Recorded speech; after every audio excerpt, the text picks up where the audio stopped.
जय हिंद साथियों। मित्रों, आइए इस क्लास में सिख धर्म के 10 गुरुओं के बारे में पढ़ा जाए। मित्रों, आपको बताना चाहेंगे कि जिस तरह से हिंदू, मुस्लिम, सिख, ईसाई 4 धर्मों की चर्चा पूरे भारत में की जाती है, तो यह सिख धर्म की जो उत्पत्ति हुई वो भारत में हुई और मध्यकाल में हुई। और मित्रों, हमें लगता है कि सबसे बाद में उत्पन्न हुआ यह धर्म सबसे ज़्यादा लोकप्रिय हो गया। और आइए इस धर्म की अच्छाइयों, बुराइयों और इनकी जो एक लोकप्रियता बनी वो कैसे बनी, क्यों बनी, आइए इन सब का इस क्लास में अध्ययन किया जाए। प्रथम सिख 10 गुरुओं की भी चर्चा इस क्लास में की जाएगी। जो प्रथम 10 गुरु थे, इनके कार्यों, इनके योगदानों और इनकी बदौलत सिख धर्म आज चरम पे पहुंचा है। तो इन सब का इस छोटे से वीडियो में आपके साथ हम चर्चा करेंगे। मैं इंद्रजीत यादव जीत एकेडमी की तरफ से आपका हार्दिक स्वागत, वंदन और अभिनंदन करता हूं और आपसे अपेक्षा करता हूं कि आप एक स्टेप बाय स्टेप आप अध्ययन करेंगे और एक स्टेप बाय स्टेप आप आने वाले एग्जाम्स में सफल होंगे। और साथियों, आइए इस कड़ी में सबसे पहले हम सिख धर्म के संस्थापक गुरु नानक की चर्चा करते हैं। मित्रों, ऐसा माना जाता है कि गुरु नानक जी का जो जन्म है वो 1469 में। और साथियों, एक बात और यहाँ आपको बता दें कि एक सामान्य परिवार में पैदा हुए, एक किसान के घर में पैदा हुए नानक जी। इनके पिताजी का नाम कालू जी मेहता और माता का नाम सुलक्षणी। एक गृहस्थ जीवन में रहकर नानक जी ने हिंदू मुस्लिम एकता की बात कही। नानक जी ने हिंदू धर्म और साथ साथ मुसलमानों को भी एकता के सूत्र में बांधने का काम किया था। इनके भक्त काल के में जो है ये संतों में इनकी गणना होती है। इन्होंने सिख धर्म की स्थापना की और लंगर की शुरुआत, निःशुल्क भोजन की व्यवस्था को लंगर कहा गया और लंगर की शुरुआत की। और साथियों, आपको बताना चाहेंगे कि करतारपुर में इनकी मृत्यु 1538 ईस्वी में हुई। तो नानक जी ने सिख पंथ की स्थापना, सिख धर्म की स्थापना की थी। आगे एक अपने जो है इनके वचनों को संकलित किया गया दोहों के माध्यम से, चौपाइयों के माध्यम से और इनके शिष्यों द्वारा इनके उपदेशों को संकलित किया गया। साथियों, दूसरे नंबर के गुरु या दूसरे गुरु अंगद थे। ये 1538 से 1552 लेहना बाबा श्रीचंद के नाम से चर्चित थे। उदासी प्रथा की स्थापना की थी और लंगर को अस्थाई बनाया था। किसने? गुरु अंगद जी ने। और गुरु नानक जी के जो उनके उपदेश थे, उनकी शिक्षाएं थी, इनको काफी व्यापक पैमाने पर प्रचार और प्रसार करने का काम अंगद जी ने किया था, गुरु अंगद जी ने किया था। साथियों, तीसरे नंबर पे तीसरे गुरु अमरदास।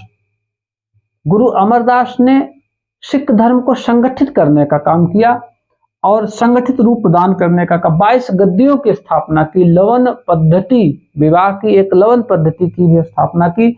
और गुरु जी से खुद अकबर मुलाकात करने पंजाब आया और पंजाब आकर ढेर सारी सहूलतें और प्रदान करने का काम किया। किसने? अकबर ने। गुरु रामदास, साथियों, चौथे गुरु रामदास 1576 से 1581। अकबर ने इनको 500 बीघा जमीन प्रदान किया और इसी 500 बीघी जमीन के बीच अमृतसर तालाब और स्वर्ण मंदिर की स्थापना बाद में की गई। साथियों, गुरु का पद पैतृक बना दिया गया। यानी ध्यान देंगे, चौथे गुरु रामदास के समय गुरु का पद क्या कर दिया गया था? पैतृक बना दिया गया था। इस बात को आप पॉइंट करेंगे, बहुत पूछता है। उसके बाद 5वें गुरु अर्जुन देव थे, जिन्हें सच्चा बादशाह कहा जाता था। और आदि ग्रंथ का संकलन इन्होंने कराया था। किसने? गुरु अर्जुन देव ने। और साथियों, आपको बताना चाहेंगे कि बादशाह का पुत्र खुसरो शाह, जहांगीर का पुत्र खुसरो शाह विद्रोह करके अर्जुन देव से आशीर्वाद लिया और जिसकी बदौलत जहांगीर ने अर्जुन देव को फांसी दे दी राष्ट्रद्रोह का आरोप लगाकर। मित्रों, आपको बताना चाहेंगे यहीं से सिखों और मुगलों के बीच संबंध बिगड़ गए। क्यों? क्योंकि जो गुरु रामदास के समय 500 बीघा जमीन अकबर ने दी थी, उसी का लड़का जहांगीर ने अर्जुन देव को फांसी देकर ठीक नहीं किया। यहाँ पे सिख और मुगल के जो संबंध थे वो बिगड़ गए। उसके बाद छठवें गुरु गुरु हरगोविंद का उल्लेख मिलता है। इन्होंने सिखों को सैनिक बनाने का प्रयास किया, सैनिक संप्रदाय में बदलने का प्रयास किया। अमृतसर की किलेबंदी की गई और अकाल तख्त बंगा या तख्त अकाल बंगा की स्थापना की गई। और साथियों, आपको बताना चाहेंगे कि सिखों को एक लड़ाकू सैनिक बनाने का काम प्रयास किया गया, मांस खाने की छूट दी गई। और क्यों? क्योंकि उस समय मुगलों से सिखों के संघर्ष बढ़ते जा रहे थे। ऐसे में खुद की सुरक्षा के लिए सैनिक बनना सिखों के लिए आवश्यक हो गया था। और उस समय की मांग भी यही थी कि सिख अब सैनिक बन जाएं। साथियों, सातवें गुरु हरिराय, इनके कार्यों का विशेष उल्लेख नहीं मिलता। गुरु हरकिशन, उसके बाद गुरु तेग बहादुर। मित्रों, गुरु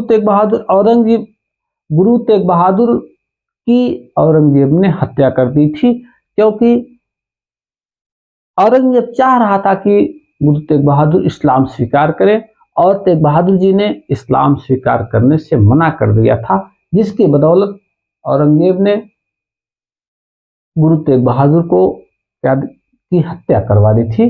10वें और अंतिम गुरु गुरु गोविंद सिंह, जिन्होंने खालसा पंथ की स्थापना की थी। साथियों, आपको बताना चाहेंगे कि इन्होंने सिख संप्रदाय में पंचमकार, केस बाल रखना, कड़ा, हाथ में चुल्ला पहनना, कंघा, बाल झाड़ने के लिए कंघा रखना और कृपाण और कच्छा, बड़ा चड्ढा, ये 5 पंचमकार का प्रावधान किया। और एक कुल मिलाकर खालसा पंथ एक तरह से कह लीजिए कि सैनिकों को और भी आक्रामक बनाने का प्रयास किया गया। किसके द्वारा? गुरु गोविंद सिंह द्वारा। गुरु गोविंद सिंह की हत्या नांदेड़ में गुल खां नाम के एक पठान ने कर दी थी। और यही से साथियों, आपको बताना चाहेंगे, ये गुरु गोविंद सिंह सिख के अंतिम 10वें गुरु थे। यही इसके बाद जो गुरु का पद था, इसको समाप्त कर दिया गया। इनके बाद एक बंदा बहादुर का उल्लेख बहुत मिलता है इतिहास में, लेकिन 10 गुरु ही थे सिख धर्म में।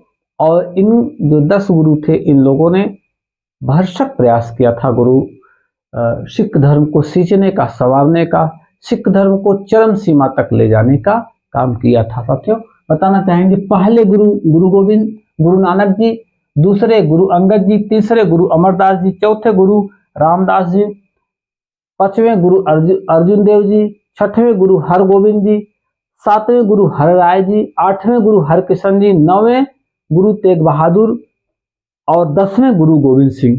आप इन 10 गुरुओं को स्टेप बाय स्टेप आप याद करिए, इनके कॉन्सेप्ट को समझिए। जो किसी न किसी पेपर्स में इनके बारे में कुछ न कुछ फंसता रहता है, आता जाता रहता है, तो आपका एक काम है कि आप एक एक को स्टेप बाय समझेंगे। और इनके कार्यों को, विशेषकर लंगर को अस्थाई किसने बनाया, आपको बताना चाहें, दूसरे गुरु ने लंगर को क्या किया था, अस्थाई बना दिया था। या लवन पद्धति का संबंध किस गुरु से था, गुरु अमरदास से था। यह प्रश्न बनता है कि सिख पद को पैतृक कब बनाया गया, तो सिख पद को पैतृक गुरु रामदास के समय में बनाया गया था। जहांगीर ने फांसी किसको दी थी, किस गुरु को, गुरु अर्जुन देव को फांसी दी थी। या सिखों को सैनिक संप्रदाय में किसने परिवर्तित करने का काम किया, तो गुरु हरगोविंद ने की थी। तो ऐसे अंतिम गुरु कौन थे, गुरु गोविंद जी थे। तो ऐसे करके जो क्वेश्चन बनते हैं, इन सब का आपको अध्ययन करना है, एक स्टेप बाय स्टेप आप इसको समझना है। और किसी न किसी पेपर्स में अक्सर इन क्वेश्चन ये आते रहते हैं। तो आशा और विश्वास है कि आपको हमारी बात समझ में आई होगी और आप अध्ययन करिए। जय हिंद साथियों।